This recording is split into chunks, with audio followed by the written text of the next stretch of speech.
Hi viewers, ಇವತ್ತು ನಾವು ಮಾವಿನ ಹಣ್ಣಿನ ಸಾರನ್ನು ಮಾಡೋಣ. ಅದಕ್ಕೆ ಈ ಥರದ ಮಾವಿನ ಹಣ್ಣು ಬೇಕು. ಹೊರಗಡೆ ಎಲ್ಲ ಗಟ್ಟಿ ಥರ ಅನಿಸುತ್ತೆ, ಬಟ್ ಅದು ಒಳಗಡೆ ಎಲ್ಲ ಹಣ್ಣಾಗಿರುತ್ತೆ. ಈ ರೀತಿ ಹಸಿರಾಗಿ ಇರೋದ್ರಿಂದ ಇದು ಗಟ್ಟಿಯಾಗಿದೆ, ಮಾವಿನಕಾಯಿ ಅಂದ್ಕೊಳ್ತೀವಿ.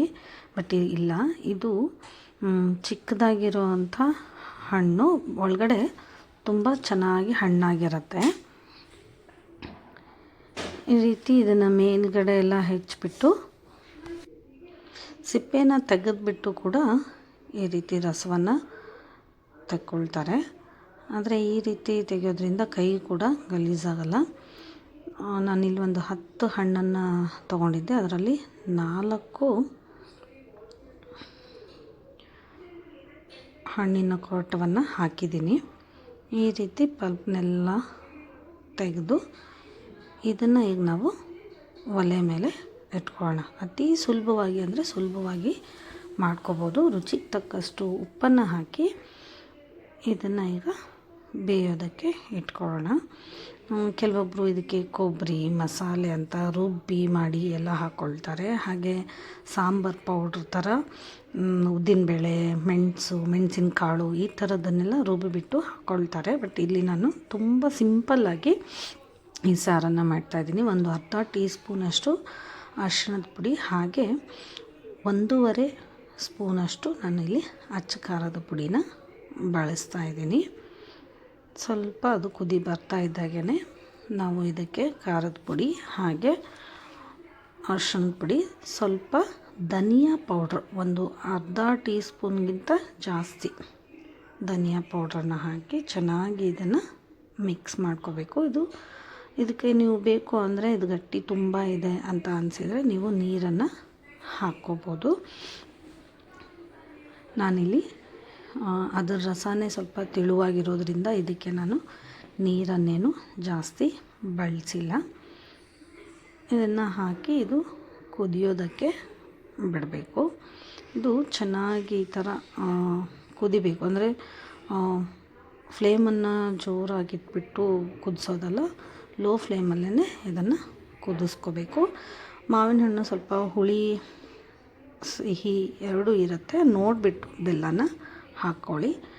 ನಾನಿಲ್ಲಿ ಸ್ವಲ್ಪ ಬೆಲ್ಲನ ಹಾಕ್ಕೊಂಡಿದ್ದೀನಿ. 2 ಸ್ಪೂನಷ್ಟು ಬೆಲ್ಲನ ಹಾಕಿದ್ದೀನಿ ನಾನು. ಇದಕ್ಕೆ ಬೇಕಂದರೆ ನೀವು ಹಸಿ ಕೊಬ್ಬರಿನ ತುರಿದ್ಬಿಟ್ಟು ಹಾಕ್ಕೋಬೋದು, ಬೇಡ ಅನ್ನೋದಾದರೆ ರುಬ್ಬಿಬಿಟ್ಟು ಕೂಡ ಹಾಕ್ಕೋಬೋದು. ನಾನಿಲ್ಲಿ ಯಾವುದೇ ಪದಾರ್ಥವನ್ನು ರುಬ್ತಾ ಇಲ್ಲ, ಹಾಗೇ ಹಾಕಿದ್ದೀನಿ. ಅಂದರೆ ನಾನು ಕೊಬ್ಬರಿ ಆಗಲಿ ಈ ಬೇರೆ ಬೇರೆ ಕಾಳುಗಳನ್ನಾಗಲಿ ಈ ಥರದ್ದು ಯಾವುದನ್ನು ಬಳಸಿಲ್ಲ. ಅಚ್ಚ ಖಾರದ ಪುಡಿ, ಅರಿಶಿಣದ ಪುಡಿ ಹಾಗೆ ಸ್ವಲ್ಪ ಧನಿಯಾ ಪೌಡ್ರನ್ನು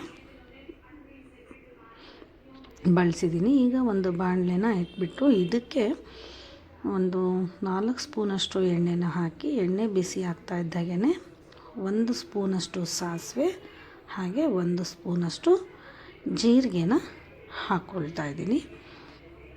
ಹಾಗೆ ಇದಕ್ಕೆ ನಾನು ಬೆಳ್ಳುಳ್ಳಿನ ಜಜ್ಜಿಬಿಟ್ಟು ಹಾಕಿದ್ದೀನಿ.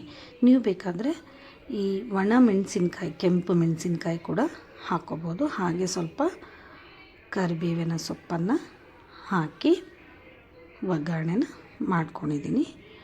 ಬೆಳ್ಳುಳ್ಳಿ ಬೇಡ ಅನ್ನೋರು ನೀವು ಇಂಗನ್ನು ಕೂಡ ಹಾಕ್ಕೋಬೋದು. ಈ ಹಣ್ಣಿನ ಸೀಸನಲ್ಲಿ ಈ ಥರದ ಸಾರು ತುಂಬ ಚೆನ್ನಾಗಿರುತ್ತೆ. ರೈಸ್ ಜೊತೆ ಎಲ್ಲ ತುಂಬ ಟೇಸ್ಟಿಯಾಗಿರುತ್ತೆ. ನೋಡಿ, ಈ ರೀತಿ ಇದು ಕುದೀತಾ ಇದ್ದಾಗೇ ಇದಕ್ಕೆ ಈ ಒಗ್ಗರಣೆನೆಲ್ಲ ಹಾಕ್ಕೊಳ್ತಾ ಇದ್ದೀನಿ. ಒಗ್ಗರಣೆ ಹಾಕಿದ ಮೇಲೆ ಒಂದು 5 ನಿಮಿಷ ಚೆನ್ನಾಗಿ ಇದು ಕುದಿಬೇಕು. ಇದನ್ನು ಒಂದು ಸಾರಿ ಮಿಕ್ಸ್ ಮಾಡಿ ಒಂದು 5 ನಿಮಿಷ ಕುದಿಸ್ಕೊಳ್ಳೋಣ. ನೀವು ಈ ಕೊರಟ ಬೇಡ ಅಂದರೆ ಬರೀ ರಸವನ್ನು ಮಾತ್ರ ಹಾಕ್ಕೋಬೋದು. ಕೊರಟ ಹಾಕೋದು ಯಾವ ಕಾರಣಕ್ಕೆ ಅಂದರೆ ಅದರಲ್ಲಿರೋ ಫ್ಲೇವರು ಕೂಡ ಬರಲಿ ಅನ್ನೋ ಕಾರಣಕ್ಕೆ. ರೈಸ್ ಜೊತೆ ಸ್ವಲ್ಪ ಅದನ್ನು ಕಿವುಚ್ಬಿಟ್ಟು ರೈಸ್ಗೆ ರಸನ ಕಲಿಸ್ಕೊಂಡು ತಿಂದರೆ ತುಂಬ ಚೆನ್ನಾಗಿರುತ್ತೆ. ನಮ್ಮನೇಲಿ ಇದನ್ನು ತುಂಬ ಇಷ್ಟಪಟ್ಟು ಮಾವಿನ ಹಣ್ಣಿನ ಸೀಸನಲ್ಲಿ ಮಾವಿನ ಹಣ್ಣಿನ ಸಾರನ್ನು ಮಾಡ್ತೀವಿ. ಎಲ್ಲರೂ ತುಂಬ ಇಷ್ಟಪಟ್ಟು ತಿಂತಾರೆ ಕೂಡ. ಸಾರು ಆಗಿದೆ. ಈಗ ನಾನು ಇದನ್ನು ಸರ್ವಿಂಗ್ ಬೌಲ್ಗೆ ತೆಗಿತಾ ಇದ್ದೀನಿ. ಬಿಸಿ ಚಪಾತಿ ಕೂಡ ಇದ್ರ ಜೊತೆ ತಿನ್ಬೋದು.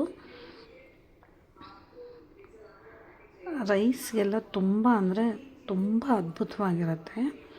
ಬರೀ ಹಣ್ಣನ್ನು ಅಥವಾ ಶೀಕರಣೆನ ಮಾಡ್ಕೊಂಡು ತಿನ್ನೋ ಬದಲು ಈ ರೀತಿ ಒಂದು ಸಾರಿ ಟ್ರೈ ಮಾಡಿ. ಹಾಗೆ ಒಂದು ರೀತಿ ಸಾಸಿವೆ ಅಂತ ಕೂಡ ಈ ಮಲೆನಾಡು ಸೈಡೆಲ್ಲ ಮಾಡ್ತಾರೆ. ಸಾಧ್ಯ ಆದರೆ ಅದು ವಿಡಿಯೋನ ನಾನು ನಿಮಗೆ ಮಾಡಿ ಹಾಕ್ತೀನಿ. ಅದು ಕೂಡ ತುಂಬ ಚೆನ್ನಾಗಿರುತ್ತೆ. ವೈಟ್ ರೈಸ್ಗೆ ಇದು ತುಂಬ ಚೆನ್ನಾಗಿರೋ ಮಾವಿನ ಹಣ್ಣಿನ ಸಾರು. ಇದಕ್ಕೆ ಹಪ್ಪಳ ಅಥವಾ ಸಂಡಿಗೆ ಏನಾದರೂ ಜೊತೆಗೆ ಇಟ್ಬಿಟ್ಟು ಸರ್ವ್ ಮಾಡ್ಬೋದು. ನಾನಿಲ್ಲಿ ಈ ಹುಳಿ ಖಾರ ಸಿಹಿಯ ಸಾರಿನ ಜೊತೆ ಸ್ವಲ್ಪ ಇನ್ನೂ ಹುಳಿಯಾಗಿರುವಂಥ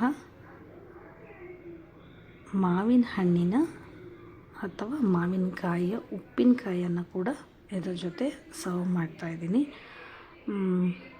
ಹಪ್ಪಳ ಬೇಕಾದರೂ ನೀವು ಸರ್ವ್ ಮಾಡ್ಬೋದು. ನಿಮಗೆ ಈ ಸಾರಿನ ಬಗ್ಗೆ ಏನಾದರೂ ಡೀಟೇಲ್ಸ್ ಬೇಕಾದರೆ ನನಗೆ ನೀವು ಕಮೆಂಟ್ ಮಾಡಿ. ಹಾಗೆ ಹೇಗಾಗಿದೆ ಅಂತ ಕೂಡ ಕಮೆಂಟ್ ಮಾಡಿ ತಿಳಿಸಿ. ಈ ನನ್ನ ಚಾನಲ್ನ ಸಬ್ಸ್ಕ್ರೈಬ್ ಮಾಡಿ ಹಾಗೆ ಸಪೋರ್ಟ್ ಮಾಡಿ.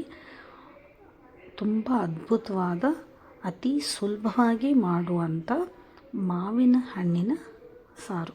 ಒಂದು ಸಾರಿ ನೀವು ಕೂಡ ನಿಮ್ಮ ಮನೆಯಲ್ಲಿ ಟ್ರೈ ಮಾಡಿ. Thank you.